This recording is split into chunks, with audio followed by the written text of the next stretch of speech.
Powerful car खरीदी है। उस कार में बैठकर चलाते हुए आप अपने दोस्तों के सामने एंट्री मारना चाहते हो एंड फ्लेक्स करना चाहते हो। कार को चलाते हुए गेड़ी मारते हुए आप हाईवे पे निकलते हो एंड जब आप गूगल मैप्स में देखते हो तो वहाँ पर वो क्लियर डायरेक्शन दे रहा होता है कि आप फुल स्पीड में चला सकते हो, लेकिन फिर भी आपकी कार की जो स्पीड होती है वो 60 और 70 से ज्यादा ऊपर बढ़ ही नहीं रही थी। आई नो सेफ लिमिट इतनी ही है, लेकिन सुपर कार लेने के बावजूद भी क्या 60-70 पे आप चलना चाहोगे? थोड़ी देर तक तो आप चलाते हो, लेकिन थोड़ी देर के बाद आप इरिटेट हो जाते हो कि यार इतनी पावरफुल कार लेने का मतलब ही क्या है जब ये स्पीड ही ना पकड़े। आप उस कार को लेकर अपने दोस्तों के पास नहीं बल्कि एक मैकेनिक के पास जाते हो पहले।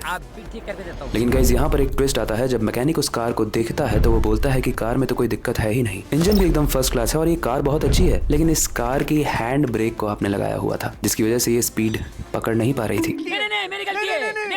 गाइस अगर आपको नहीं पता है तो जब आप कार के हैंड ब्रेक को लगाते हो तो वो उसकी स्पीड में बहुत अल्टर कर सकता है। इसका मतलब गाड़ी खराब नहीं थी, ब्रेक लगा हुआ था। और ये जो कार वाला कॉन्सेप्ट है ना, ये हमारी लाइफ में भी होता है। हमारे पास टैलेंट होता है, स्किल होता है, बहुत सारी अपॉर्चुनिटीज भी मिलती है, लेकिन ये सारी चीजें मिलने के बाद भी हमारे अंदर ऐसे 5 हैबिट्स होती हैं जो हमें रोकती रहती हैं और वो हमारे ग्रोथ के बीच में एक हैंड ब्रेक की तरह काम करती है। लेकिन इस वीडियो को अगर आप एंड तक देखते हो तो मुझे बताने की जरूरत नहीं है कि इन 5 हैबिट से आप इजीली लड़ पाओगे। तो अगर आप खुद को बेहतर बनाने के लिए सीरियस हो then without wasting any time चलिए सीखते हैं।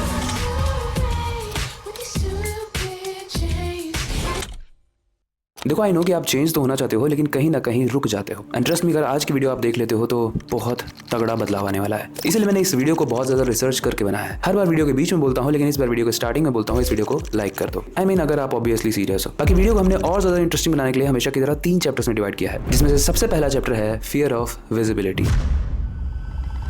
देखो आज की डेट में मानो ना मानो लोग ज्यादातर फेलियर से नहीं बल्कि लोग क्या कहेंगे इससे ज्यादा डरते हैं। और इसमें कहीं ना कहीं लोगों की, अच्छा लोगों की छोड़ो, आपकी गलती नहीं है, ये हमारे दिमाग की गलती है। हमारे दिमाग में एक साइकोलॉजिकल प्रोसेस होता है जिसे हम कहते हैं स्पॉटलाइट इफेक्ट। कार्नेल यूनिवर्सिटी में एक बड़ी इंटरेस्टिंग से रिसर्च हुई थी जिसमें ये बताया गया था कि लोग सोचते हैं कि जब भी वो काम कर रहे हैं ना तो उनके आसपास के लोग उनको ही बस देख रहे होते हैं, जबकि रियलिटी ये होती है कि वो अपने थॉट्स में बिजी होते हैं। देखो हर इंसान अपनी जिंदगी में अलग अलग चीजों से लड़ रहा है, उसके पास इतना टाइम है ही नहीं कि वो आपको सेंटर ऑफ अट्रैक्शन रखे अपनी लाइफ में। लेकिन उसके बावजूद भी होता क्या है, जब आप कंटेंट पोस्ट करते हो, स्टेज पर बोलने जाते हो या फिर अपने ओपिनियन को क्लियरली किसी के सामने रखने जाते हो तो आपकी हार्ट बीट तो ऐसे होती है मानो वो निकल कर नीचे गिर जाए और आप उठा भी ना पाओ किसे, हार्ट को अपने। इसके पीछे की साइकोलॉजी को समझो। हमारे दिमाग को हमेशा ये डर रहता है कि हम जो भी बोलेंगे ना उससे हमें रिजेक्शन मिल सकता है और हमारा दिमाग रिजेक्शन को as a physical danger treat करता है। यही रीजन है कि जब आपको कोई लड़की या लड़का पसंद आता है, आप जाके उसे कन्फेस करते हो एंड वो बोल देती है कि नहीं मैं तुम्हारी पार्टनर नहीं बन सकती, तो आपको इतना पेन होता है कि क्या बताऊं कितना पेन होता है। इसके अलावा UCLA की स्टडीज ये बताती है कि ये जो सोशल रिजेक्शन यानी लोग या फिर कोई एक बंदा जब आपको रिजेक्ट करता है तो उस वक्त जो आपको पेन होता है उससे आपके दिमाग का वही पार्ट एक्टिवेट होता है जब आपको जो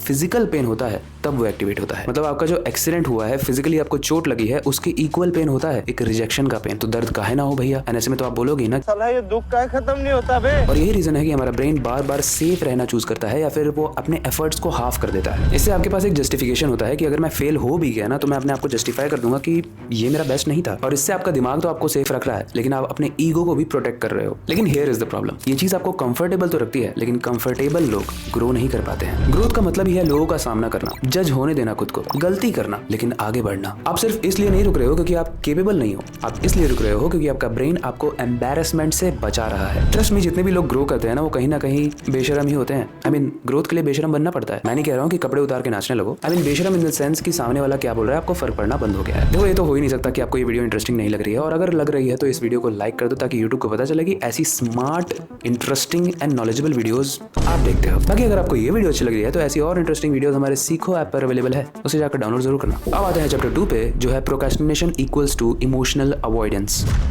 देखो ज्यादातर लोग सोचते हैं कि जो प्रोक्रेस्टिनेशन होता है ना वो एक टाइम मैनेजमेंट की प्रॉब्लम होती है। प्रोक्रेस्टिनेशन का मतलब अगर आपको नहीं पता तो मैं बता दूं कि ये जो टालने वाली आपकी हैबिट होती है ना उसको कहते हैं। टाइम मैनेजमेंट वाली प्रॉब्लम नहीं है, ये है इमोशन मैनेजमेंट वाली प्रॉब्लम। डॉक्टर टिम पाइकल जो लगभग 20 साल से ज्यादा से इस टॉपिक पर रिसर्च कर रहे हैं, किस पर, प्रोक्रेस्टिनेशन पर, टालने पर। वो कहते हैं कि हम काम को डिले या फिर लेट इसलिए नहीं करते हैं क्योंकि हम लेजी हैं, बल्कि इसलिए करते हैं क्योंकि वो हमारा अनकंफर्टेबल इमोशन को ट्रिगर करता है। और अनकंफर्टेबल इमोशन जब ट्रिगर होता है तो हमें होती है anxiety, fear of doubt, self doubt या फिर फियर ऑफ फेलियर। एंड ये चीजें किसको चाहिए भाई? देखो जब भी आप कोई इंपॉर्टेंट टास्क करने जाते हो जैसे प्रपोजल लिखना, एग्जाम की प्रिपरेशन करना या फिर बिजनेस लॉन्च करना, आपका ब्रेन तुरंत फ्यूचर रिस्क को कैलकुलेट करने लगता है और बस एक ही चीज सोचने लगता है जो आप हमेशा सोचते हो, अगर मैं फेल हो गया तो। एंड एंड यही वाली थॉट आपकी एंजाइटी को क्रिएट कर देती है। और जब आपको एंजाइटी होने लगती है तो आपका ब्रेन क्विक रिलीफ ढूंढता है और आप कहाँ जाते हो, अपने मोबाइल को उठाते हो और इंस्टाग्राम को स्क्रॉल करने लगते हो। इसके अलावा अगर आपके पास इंस्टाग्राम नहीं है तो आप यूट्यूब को चेक करने लोगे, इसके बाद आप फ्रिज में जाओगे, देखोगे कि कोई जंक फूड तो नहीं है, और ये सारी चीजें करने के बाद आपको मिल जाएगा इंस्टेंट डोपामिन, जिसे हम बहुत सारी अपनी पुरानी वीडियोस में एक सस्ता डोपामिन भी कह चुके हैं। पुरानी वीडियो जाकर जरूर देखना। देखो रिसर्च ये दिखाती है कि ये जो प्रोक्रास्टिनेशन होता है ना, ये एक short term mood repair strategy है। बेसिकली आप फ्यूचर में जो स्ट्रेस होने वाला है उससे बचने के लिए प्रेजेंट में कंफर्ट चूज करते हो, बस इसी को प्रोक्रास्टिनेशन कहते हैं। लेकिन दिक्कत यह है कि ये जो कंफर्ट होता है ये कंपाउंड होता जाता है। जिस तरीके से आपकी मेहनत कंपाउंड होती है वैसे ही ये कंफर्ट, आलसी रहना भी कंपाउंड होता जाता है। और यही रीजन है कि एक आलसी इंसान समय के साथ और ज्यादा आलसी बनेगा और एक फिट इंसान समय के साथ और ज्यादा फिट बनेगा। रिलेटेबल लग रहा है ना? तुम्हें कैसे पता चला? इसलिए सबसे इंपॉर्टेंट चीज ये है कि आप अपने इमोशंस पर कंट्रोल करना सीखो। जब तक आप ये नहीं सीख पाओगे, आपकी प्रोडक्टिविटी के कितने भी हैक मैं बता दूं, काम नहीं करने वाले। देखो अब आते हैं इस वीडियो के सबसे इंटरेस्टिंग पार्ट चैप्टर 3 पे, एंड इसके अंदर भी 3 हैबिट्स हैं। अभी हमने 2 हैबिट्स डिस्कस कर लिया है, अब हम 3 हैबिट्स की बात करेंगे इस तीसरे चैप्टर में।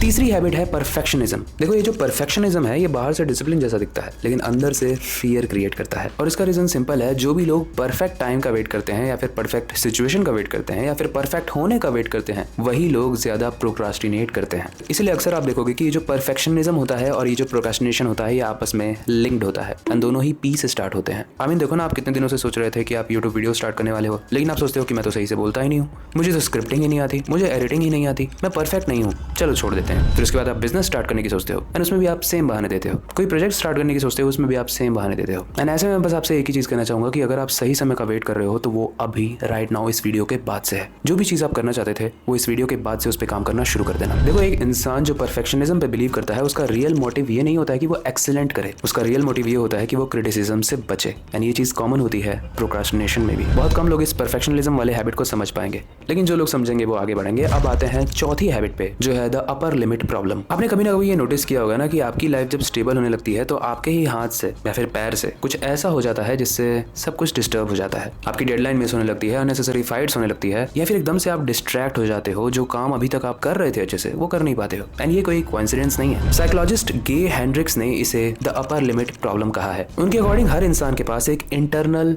कंफर्ट सीलिंग होती है और उसी से डिसाइड होता है कि आप कितनी ज्यादा हैप्पीनेस और कितनी ज्यादा इनकम को टॉलरेट कर सकते हो। जब आप उस अपर लिमिट से ऊपर जाने लगते हो तो आपका ब्रेन एंजाइटी फील करने लगता है, क्योंकि रिस्क भी बढ़ जाता है और अनसर्टेनिटी भी बढ़ जाती है। लेकिन इस चीज को भी आप तोड़ सकते हो। देखो एक तो वो लोग होते हैं जो काम ही नहीं करते और दूसरे वो लोग होते हैं जो काम तो करते हैं लेकिन उन्होंने अपनी अपर लिमिट को सेट किया होता है। जैसे ही वो टच होता है उसके ऊपर वो नहीं बढ़ना चाहते, एंड वही लोग कुछ हद तक तो आगे बढ़ते हैं, उसके बाद नहीं बढ़ पाते हैं। बहुत सारे ऐसे यूट्यूबर्स हैं जो समय के साथ फेड हो गए, बहुत सारे ऐसे कॉमेडियन हैं, बहुत सारे ऐसे आर्टिस्ट हैं और बहुत सारे ऐसे सिंगर हैं। लेकिन उस अपर लिमिट को जब आप क्रॉस करते हो, एंजाइटी से लड़ते हो, रिस्क से लड़ते हो, तो होता है जादू। इसलिए अगर आप अपने इस इंटरनल सीलिंग को रेज नहीं करोगे ना तो आप वही करते रह जाओगे जो आप सालों से कर रहे हो। अब आते हैं पांचवी हैबिट जो मेरी सबसे पर्सनल फेवरेट है, या फिर कहें कि मेरी पर्सनल सबसे फेवरेट एनिमी है, जिसे कहते हैं ओवर थिंकिंग। वैसे इसके ऊपर हमने एक डेडिकेटेड वीडियो भी बनाया है, सीखो के यूट्यूब चैनल पे आप जाके इसे देख सकते हो। लेकिन यहाँ पर हमको ये समझने की जरूरत है कि ओवर थिंकिंग लगता तो प्रोडक्टिव है, आपको फील होने लगता है कि आप कितना डीप सोचते हो, आप कितने रिस्पॉन्सिबल हो, आप कितने थॉटफुल हो, आप कितनी डीप प्लानिंग करते हो। लेकिन न्यूरो साइंस कुछ इंटरेस्टिंग बात कहता है। वो कहता है कि जो लोग ज्यादा ओवर थिंकिंग करते हैं वो एक्शन को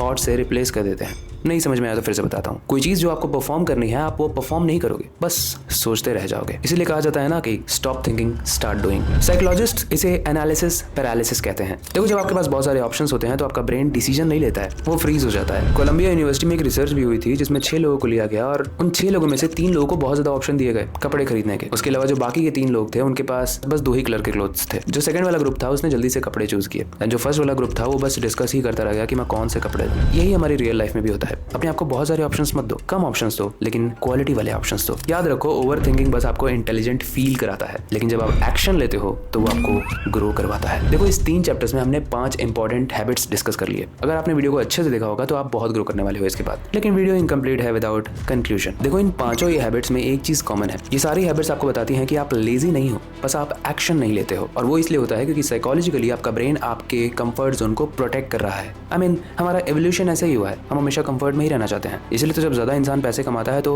और ज्यादा कंफर्टेबल चीजें खरीदने लगता है। बट रियलिटी ये है कि आप कितनी भी चीजें खरीदो, इन चीजों से आपको खुद ही लड़ना पड़ेगा, और वो है लोगों के जजमेंट से, अपने अनकंफर्टेबल इमोशंस से, क्रिटिसिज्म से एंड सक्सेस के प्रेशर से। याद रखो, जिंदगी में जब भी आपकी ग्रोथ हो रही होगी ना, तो उस वक्त सबसे ज्यादा नॉन सेफ फील हो रहा होगा, क्योंकि growth is not equal to being safe. Growth का मतलब ये है कि आपको अनकंफर्टेबल चीजें चूज करनी पड़ेंगी। जब आप कंफर्ट जोन को अपना फ्रेंड बना के रखते हो तो आप ग्रो नहीं करते हो, लेकिन जिस दिन आप अनकंफर्टेबल जोन को अपना फ्रेंड बना लेते हो, रॉकेट की तरह ग्रो करते हो आप। देखो, इस वीडियो के टाइटल में हमने सेल्फ सैबोटेज यूज किया है, और इसका मतलब होता है खुद को डिस्ट्रॉय कर देना। ये सेल्फ सैबोटेज इनविजिबल होता है, लेकिन जब तक आप इसको नाम नहीं देते हो। जैसे ही आप इसे नाम देते हो तभी आप इससे लड़ पाते हो, एंड आप इससे तभी लड़ पाओगे जब आप इन 5 हैबिट्स को ओवरकम कर दोगे। इस वीडियो को बहुत कम लोगों ने पूरा देखा होगा, लेकिन जिसने भी देखा है वो एक चीज तो समझ गया होगा, असली फाइट दिमाग के अंदर चल रही है। एंड इन 5 हैबिट्स पे अगर आप काबू कर लेते हो तो ये मुझे बताने की जरूरत नहीं है कि आप कितनी तेजी से ग्रो करने वाले हो। ये वीडियो यहीं तक थी। आई होप ये वीडियो आपको पसंद आई होगी हर बार की तरह। अगर पसंद आई है तो इस वीडियो को लाइक कर दो, इस वीडियो को हाइप कर दो, ताकि और ज्यादा लोगों तक ये वीडियो पहुंचे। बाकी ऐसी और इंटरेस्टिंग वीडियोस आने वाले समय में आने वाले हैं, इसलिए मेक श्योर करना कि आप उन्हें मिस ना करो। अगर आपको ये वीडियो अच्छी लगी है तो ऐसी और इंटरेस्टिंग वीडियोस हमारे सीखो ऐप पर अवेलेबल है, उसे जाकर डाउनलोड जरूर करना।